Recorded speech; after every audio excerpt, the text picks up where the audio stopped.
The rise of Skywalker was so bad that it is now reaching out across the multiverse and poisoning another long-running sci-fi saga, Doctor Who. Hi.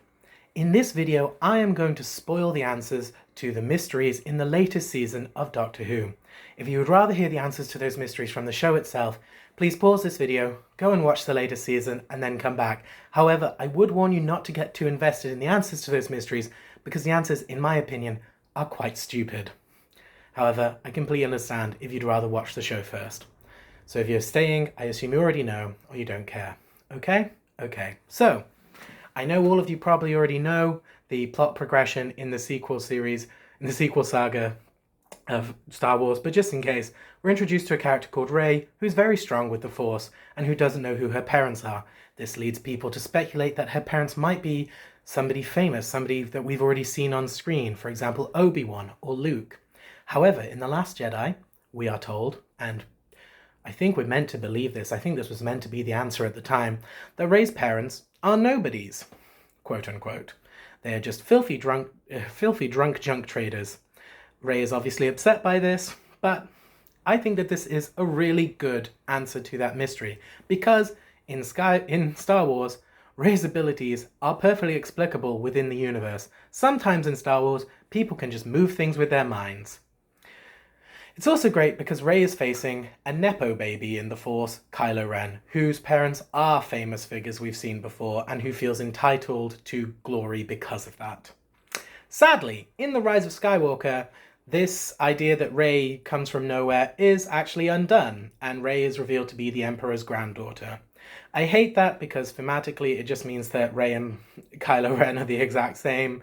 It undoes the themes, and also it just feels lazy because there were absolutely no hints of this beforehand. So, in the latest season of Doctor Who, we're introduced to a somewhat Rey-like character in Ruby. Ruby also doesn't know who her parents are. Ruby also has strange abilities. She can make it snow when she thinks back to the night that she was abandoned at a church because it was snowing that night.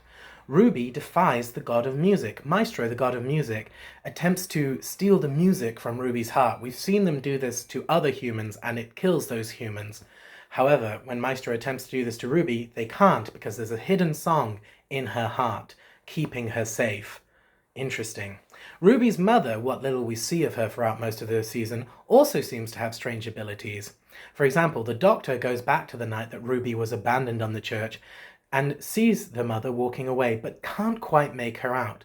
When the Doctor thinks back to this night, the mother turns around and dramatically points at him, having changed her position in his memory, and he remarks that that is very powerful and very strange. And then, in the season finale, we find out that Sutekh, the god of death, could not see Ruby's mother because he was there the night that the Doctor visited, and he became obsessed with finding out who Ruby's mother is. So, Ruby and Ruby's mother both have very strong abilities. That's very strange.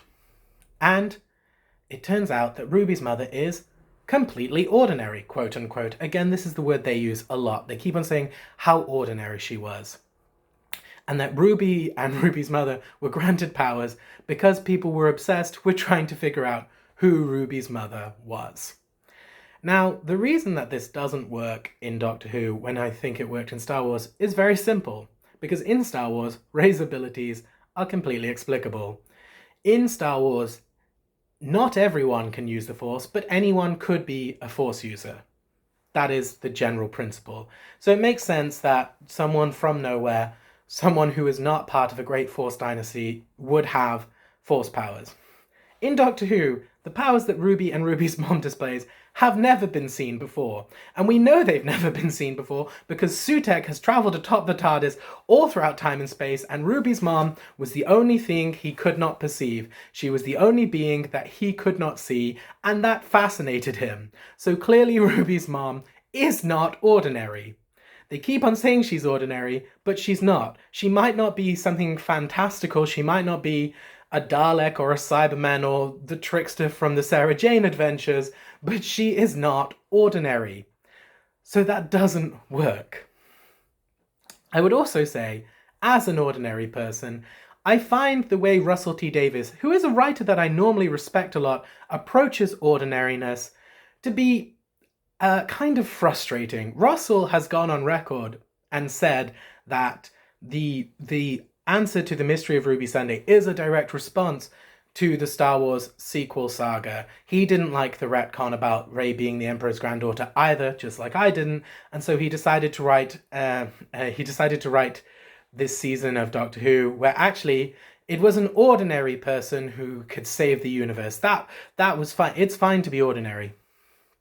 Now, this is something that Russell T Davies has done before. Back in season 1 of the reboot, Father's Day, the Doctor meets two people who are having to get married because they got accidentally pregnant after hooking up after sharing a taxi ride home in the rain. And the Doctor's like, oh, wow, so ordinary, so wonderful, how noble. I could never have that. Ugh, I wish I was getting shotgun married. I guess I'll just have to settle for immense adventures across time and space while not having a job. Damn it. It just seems patronizing. And I think that Russell T Davies is smart enough to know that also people don't watch Doctor Who for stories about ordinary people. If I wanted to watch ordinary people, I wouldn't be watching a sci-fi saga about traveling throughout time and space.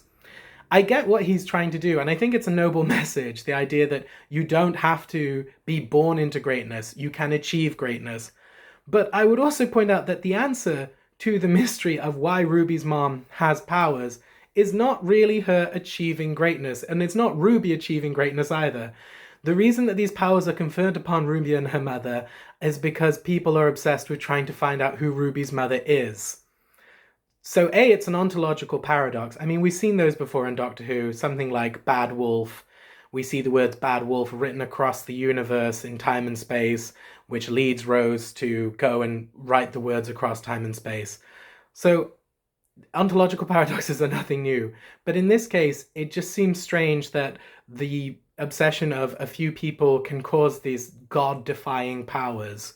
Because in the world of Doctor Who, there are only about 5 people who want to find out who Ruby's mom is, and that's enough to imbue her with these powers. It just seems like these powers would be popping up all over the shop. So I guess in that way, yes, that would make her ordinary. I think that another show that inspired this idea is a show that Russell T Davies has said that the new Doctor Who was inspired by before, which is Buffy the Vampire Slayer. In season 1 of Buffy the Vampire Slayer, Out of Mind, Out of Sight, there's a character called Marcy who gains invisibility because she's ignored. This is kind of almost the exact inverse of what we see in Doctor Who. Marcy cannot be perceived because no one cares who she is, whereas Ruby's mother cannot be perceived because everybody cares who she is.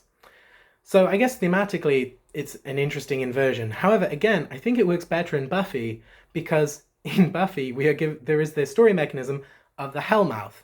The Hellmouth can make metaphorical things literal. So Marcy feels invisible, she becomes invisible. In Doctor Who, there's nothing like the Hellmouth. Doctor Who is just set on modern Earth. Are you trying to say that modern Earth is such a hellhole that... Oh.